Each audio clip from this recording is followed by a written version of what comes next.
Hi friends, എല്ലാവർക്കും MechatronProയിലേക്ക് സ്വാഗതം. ഇന്നത്തെ വീഡിയോയിൽ നമ്മളൊരു ഗ്രാസ് കട്ടിംഗ് മെഷീനാണ് ഉണ്ടാക്കാൻ വേണ്ടി പോകുന്നത്. നമ്മുടെ വീടിന്റെ പരിസരത്തും അതുപോലെ തന്നെ തൊടുവിലൊക്കെ ആവശ്യമില്ലാത്ത പുല്ലുകളും ചെടികളൊക്കെ വളരാറുണ്ട്. അപ്പോൾ ഇതൊക്കെ കട്ട് ചെയ്യാൻ വേണ്ടിയിട്ട് നമുക്കൊരു മെഷീൻ ഉണ്ടാക്കിയാലോ. അപ്പോൾ ഇന്നത്തെ മെഷീനെ നമ്മളൊരു PVC പൈപ്പ് ഉപയോഗിച്ചിട്ട് ഉണ്ടാക്കാൻ വേണ്ടി പോകുന്നത്. അപ്പോൾ ഈ ഒരു മെഷീൻ ഉണ്ടാക്കാൻ വേണ്ടിയിട്ട് നമുക്ക് കുറച്ച് കാര്യങ്ങളൊക്കെ ആവശ്യമുണ്ട്. ഒന്ന്, ഒരു PVC പൈപ്പ് വേണം. ഒരു 2 മീറ്റർ അല്ലെങ്കിൽ 2.5 മീറ്റർ വലുപ്പമുള്ള ഒരു PVC പൈപ്പ് വേണം. അതോടൊപ്പം തന്നെ ഒരു മോട്ടറിന്റെ ആവശ്യമുണ്ട്. ഞാൻ ഇവിടെ യൂസ് ചെയ്തിട്ടുള്ള ജോൺസന്റെ 1000 RPM വരുന്ന ഒരു മോട്ടറാണ്. ഇതിലേറെ ഒരു പവർഫുൾ മോട്ടർ നിങ്ങളുടെ കയ്യിലുണ്ടെന്നുണ്ടെങ്കിൽ അത് യൂസ് ചെയ്യുന്നതായിരിക്കും ഏറ്റവും നല്ലത്. കാരണം ഞാൻ ഈ 1000 RPM മോട്ടർ യൂസ് ചെയ്തിട്ട് എനിക്ക് വേണ്ടത്ര ഒരു റിസൾട്ട് കിട്ടിയിട്ടില്ല. പിന്നെ നിങ്ങൾക്ക് ഒരു 12 വോൾട്ട് ബാറ്ററി വേണം. അതില്ലാന്നുണ്ടെങ്കിൽ 12 വോൾട്ട് കൺവെർട്ടർ ആയാലും മതി. ഞാനൊരു കൺവെർട്ടറാണ് യൂസ് ചെയ്യുന്നത്. പിന്നെ കുറച്ച് വയർ, പിന്നെ ഒരു സ്വിച്ച്.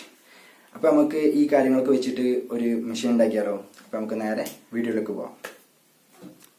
അപ്പോൾ നമ്മൾ ഈ PVC പൈപ്പാണ് നമ്മൾ യൂസ് ചെയ്യാൻ വേണ്ടി പോകുന്നത്. അപ്പോൾ ഈ PVC പൈപ്പ് നമ്മൾ 3ആയിട്ട് കട്ട് ചെയ്യാൻ വേണ്ടി പോവാണ്. ഒന്നാമത്തെ ഭാഗം ഒരു 1.5 മീറ്റർ നീളം വരുന്ന രീതിയിലും, രണ്ടാമത്തെ ഭാഗം 30 സെൻറ്റിമീറ്റർ നീളം വരുന്ന രീതിയിലും, മൂന്നാമത്തെ ഭാഗം ഒരു 1/2 മീറ്റർ നീളം വരുന്ന രീതിയിലാണ് നമ്മൾ കട്ട് ചെയ്തെടുക്കുന്നത്.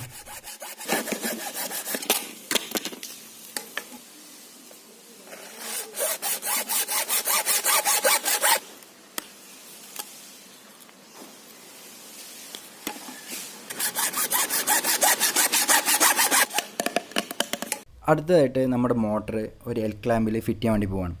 ഇത് ടൈറ്റായിട്ട് നിൽക്കാൻ വേണ്ടിയിട്ട് ഒരു ഫെവിക്വിക്ക് യൂസ് ചെയ്തിട്ടാണ് ഇത് ഒട്ടിച്ച് വെക്കുന്നത്.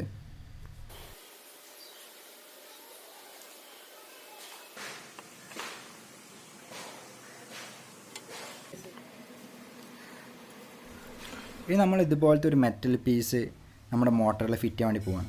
ഈ മെറ്റൽ പീസിൽ 2 ഹോൾ ഇട്ടിട്ടുണ്ട്.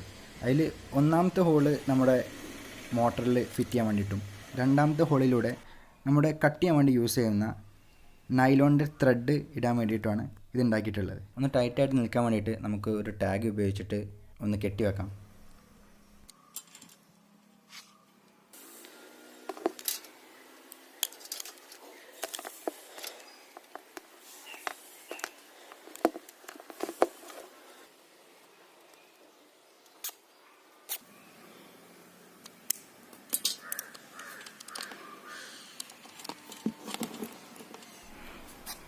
ഇനി നമ്മൾ സ്വിച്ച് ഫിറ്റ് ചെയ്യാൻ വേണ്ടിയിട്ടുള്ള ഒരു ഹോൾ ഡ്രിൽ ചെയ്യാണ്.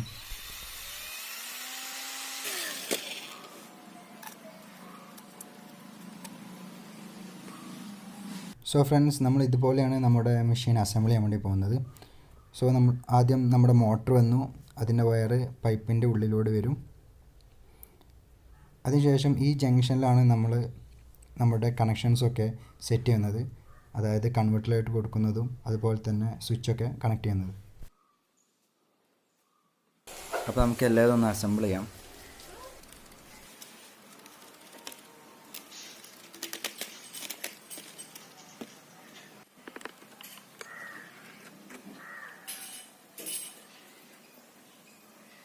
ഇനി നമ്മൾ സ്വിച്ചും അതുപോലെ തന്നെ നമ്മുടെ 12 വോൾട്ട് കൺവെർട്ടറും കണക്ട് ചെയ്യാൻ വേണ്ടി പോവാണ്.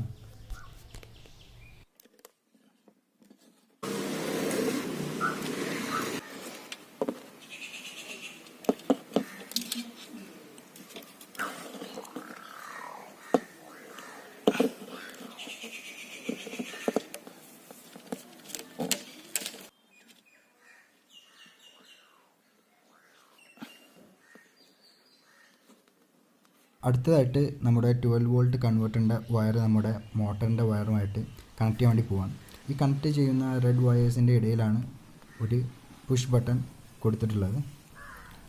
നമ്മുടെ ബട്ടൺ നമ്മൾ നേരത്തെ ഉണ്ടാക്കി വെച്ച ഹോളിലൂടെ കണക്ട് ചെയ്യാൻ വേണ്ടി പോവാണ്.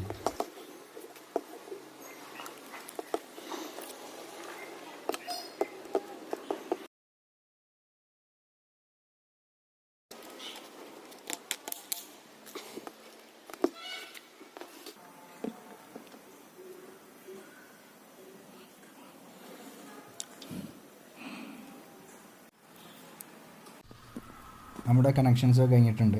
നമ്മുടെ കൺവേർട്ടർ ഒരു ടാപ്പ് വെച്ചിട്ട് ഫിറ്റ് ചെയ്ത് വെച്ചിട്ടുണ്ട്. നമുക്കൊന്ന് ടെസ്റ്റ് ചെയ്ത് നോക്കാം.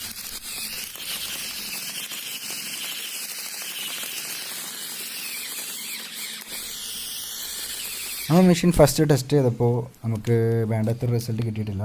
കാരണം മോട്ടറിൻ്റെ സ്പീഡ് കുറച്ച് കുറവാണ്. അതുപോലെ തന്നെ നമ്മൾ ബ്ലേഡായിട്ട് യൂസ് ചെയ്തിരുന്ന നൈലോൺ ത്രെഡ് പെട്ടെന്ന് ബെൻഡാവുന്നുണ്ട്. അതുപോലെ തന്നെ പുല്ല് മോട്ടറിൻ്റെ ഇടയിൽ കുടുങ്ങുന്നുണ്ട്. അപ്പോൾ നമുക്ക് ഇനി അടുത്തതായിട്ട് നമ്മുടെ ഒരു മെറ്റൽ ബ്ലേഡ് തന്നെ ഫിറ്റ് ചെയ്യാൻ വേണ്ടി പോവാണ്.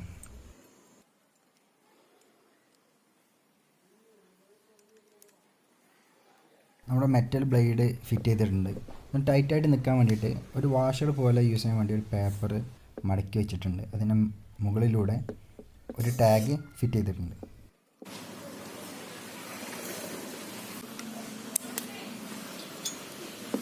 ഇനി നമുക്ക് പുല്ലൊന്നും മോട്ടറിൽ കുടുങ്ങാതിരിക്കാൻ വേണ്ടിയിട്ട് ഒരു കവറിങ്ങിന് വേണ്ടിയിട്ട് നമ്മളൊരു കാർഡ്ബോർഡിൻ്റെ പീസ് മോട്ടറിൻ്റെ ചുറ്റോരം വെച്ചിട്ട് ഒന്ന് ടാപ്പ് ചെയ്ത് വെക്കാൻ വേണ്ടി പോകുന്നു.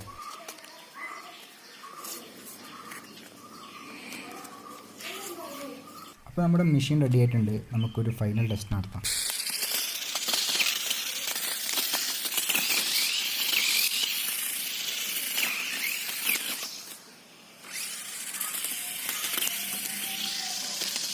സോ ഫ്രണ്ട്സ്, നമ്മുടെ മെഷീൻ ഇവിടെ റെഡി ആയിട്ടുണ്ട്.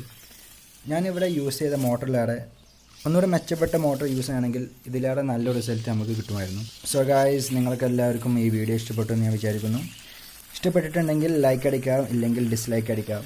അതിൽ കമൻറ്റ്സ് ഉണ്ടെങ്കിൽ കമൻറ്റ് ബോക്സിൽ രേഖപ്പെടുത്താൻ മറക്കരുത്. അതോടൊപ്പം തന്നെ സബ്സ്ക്രൈബ് ചെയ്തില്ലെങ്കിൽ തീർച്ചയായിട്ടും സബ്സ്ക്രൈബ് ചെയ്യുക. അപ്പോൾ നമുക്ക് അടുത്ത വീഡിയോയിൽ കാണാം. Till then bye.